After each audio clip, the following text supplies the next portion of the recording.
Hello everybody and welcome to Nathan on Shuffle and to my latest episode of New Album Spotlight, the show where I put the spotlight on a new album in progressive rock and bring it to your attention. Today I've got an album, it's called Reconciliation by Almo. This is a new project, I believe it's mainly one man, Benjamin Almo Thorsell. This is a musician from Malmo, Sweden, and this is his first full-length album as a solo artist. This is a really fantastic release that I wanted to make sure to spotlight. Almo previously played and written the music in melodic death band Frozen Realm, which disbanded back in 2019. So this album in particular, Almo mentions, is a bit of a personal record that talks about his own life and his own process. The process of writing and recording this album has been what I'd like to call my personal therapy session, and it's basically a concept album and journey about coming to terms with and accepting things in life while moving on and evolving as a person. So it's a very personal record to Almo, and you can hear that through the music. But what you could expect from a broader perspective here is somewhat of a combination of like Haken and Between the Buried and Me, I'd say, are probably the two biggest influences that I recognize throughout this piece of work. And because it does have a bit of that Between the Buried and Me sound, it does contain some of those brutal, heavy moments, some of the growling vocals. Not quite my thing, if I'm being totally honest, but I'm able to excuse it in this record because I think it's really expertly used as a device to tell Almo's story, because I think it's showcasing the pain and the anger and some of the rage that he feels throughout the personal journey that he takes throughout the record. You know, the record's about his life and about some of the hardships that he faced, but also finding hope through the hardships and coming to terms with himself. And I think it's told expertly well by these different musical styles that are peppered throughout the album. But I wanted that to be a fair warning because I know not everyone who watches my channel is into that like brutal death metal type sound. I'm definitely not either, but when it's done tastefully and only in certain sections to accentuate certain parts of the story, I'm able to accept it for what it is. Even if I don't enjoy it musically because it's just not my style, I can respect what the artist is doing and not let it distract from the overall experience, because otherwise everything else musically really hits all the buttons for me and is definitely in that line of Haken's quirky, proggy sound with a metal bent. And there's so many cool, quirky moments throughout the record that showcase extreme talent and showcase an eclecticism about Almo that's really something that I completely connect with my musical taste. Some of my favorite groups are bands that are able to morph different styles and genres together, that are able to go off into this quirky, like, you know, video game-esque instrumental moment, but then come right back into your more traditional progressive metal space without missing a beat, doing those gentle giant-y type vocals like Haken's known to do. And it's just fun to hear music that's varied and that is willing to go to different places and never stays static in one particular lane. And I think this album really does that expertly well. Going through the tracks, every track has something really interesting to grab hold of, so I want to briefly mention each one and what I think stands out. Rain opens the track list with some atmospherics, some acoustic guitar and vocals before it ramps up in intensity with some heavier guitars and intense drumming. There's a cool like keyboard part in the mix that has a bit of a sinister vibe with a classical touch to it. The vocals veer into like that intense screamo for bits to showcase some of the emotion in the track, but it's not too overdone or over the top here. Vilson gets more into a genty kind of Haken sort of vibe from the beginning. Think of their like Vector Virus era that has a lot of intensity. His voice sometimes reminds me, I don't know if I'm on an island here, but I think he can sometimes sound like the lead singer of, unfortunately, former lead singer of Thank You Scientist, with some of the sound quality to his voice, kind of this maybe more nasally quality, but really powerful and sounds really great. Cool instrumental bit here leading to some tricky proggy time signatures, some gent style riffs and proggy keys, leading again to a more heavy screamo showcase before it quiets back down to those acoustic guitars and vocals. Great transitions from heavier to more contemplative moments throughout the record that gives it that sense of variety and fun. Hope is a big epic start with orchestral keyboard washes and some quirky drum patterns and big riffs. You get big heavy prog metal as you'd expect, but also there's a lighter section with acoustic guitar and what almost sounds like light horns before a big guitar solo ramps up to a positive intensity before the screamo vocals kind of bring doubt to that hope. I love there's kind of like a folky breakdown that leads to like an acoustic guitar and flute workout, a great break in the storm of some of the heavier sections here, leading to an uplifting orchestral sound, more of prog metal fire, and just a lot of fun and variety just in this one track itself. Bliss kind of brightens things up a bit with bright sparkling keys and a fast-paced upbeat drive that leads this song forward. There's almost like a quirky Gentle Giant kind of interplay mixed in with this bright almost pop inflected sound. You can hear like that Haken influence coming through here.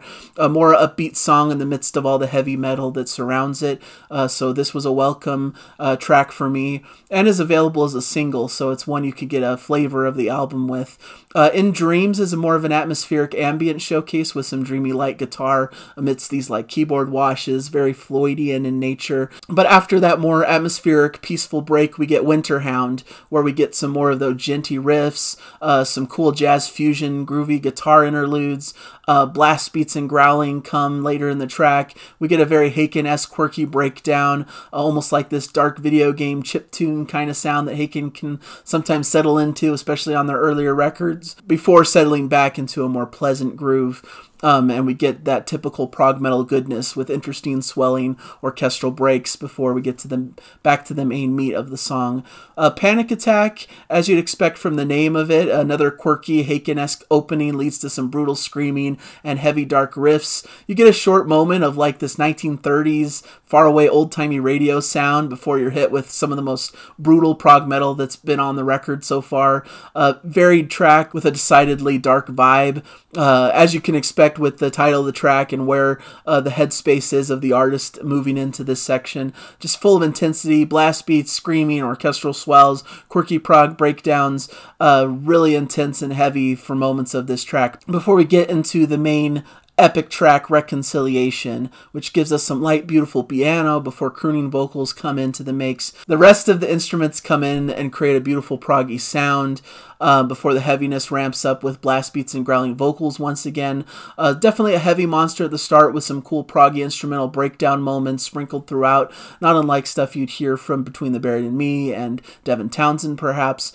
And once it gets to the peak of like one of the more brutal sections on the record, it then settles down into this like Gentle Giant-y counterpoint vocal type section and starts to build all over again. We get some sparkling keys and atmospherics in the middle of the track before we get an almost country bluesy flavored sound with some cool guitar soloing, lighter acoustic guitar. I found this to be a fascinating switch up with almost a country western style coming out of nowhere before we continue more with those proggy sections, some big swelling build-ups, some cool guitar moments and solos.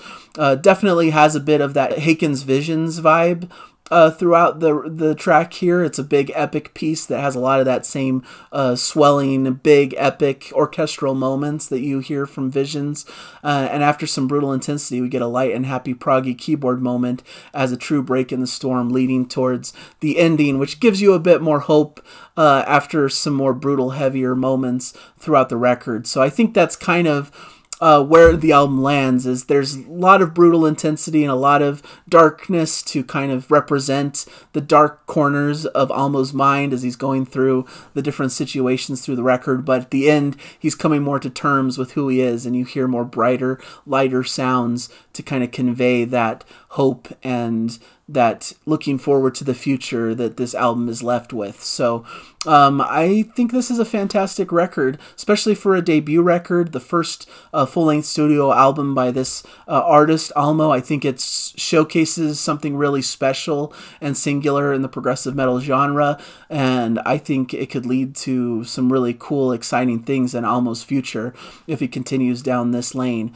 You could say that maybe he borrows heavily on his influences, you know, as I mentioned, Haken, Between the Buried and Me, Leprous, Devin Townsend, all these heavy, intense artists.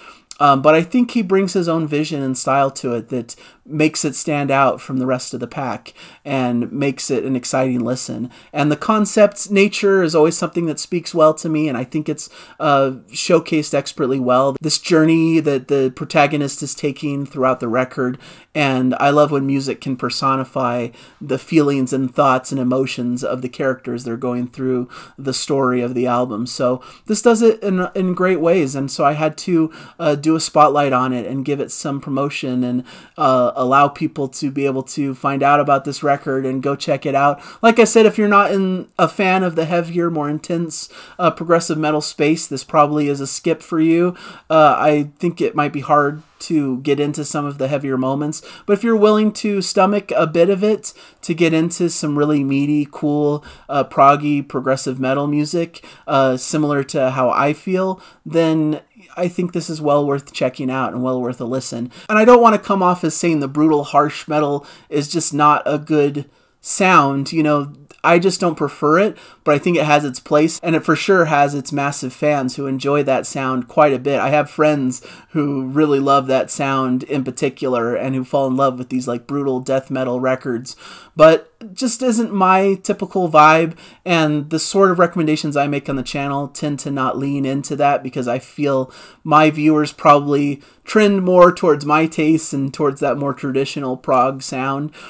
So that's why I put those cautions, but I don't want it to sound like I'm saying that's a negative towards the album. I think it's exactly fitting for what Almo's trying to do with his music, and it's just my taste in particular, which many of you might share, that makes me want to mention that it's something that could be a little bit of a barrier if you're not into the screamo, Cookie Monster style vocals. So that's all I'm getting at with that. I don't want to offend anyone who's actually a massive fan of that style of music, because there's definitely a place for it.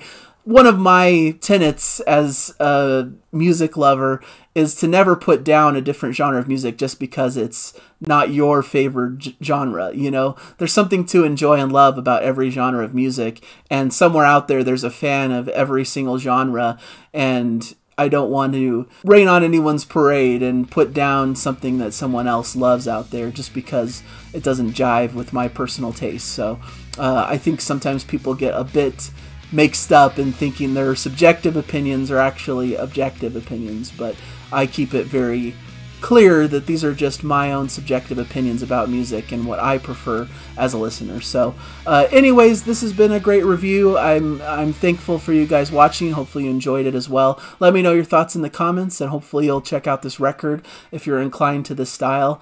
And I hope you guys will stick around on the channel and join me next week as I continue to recommend new albums to you guys. So thank you guys, and I'll catch you in a future episode. Bye, everybody!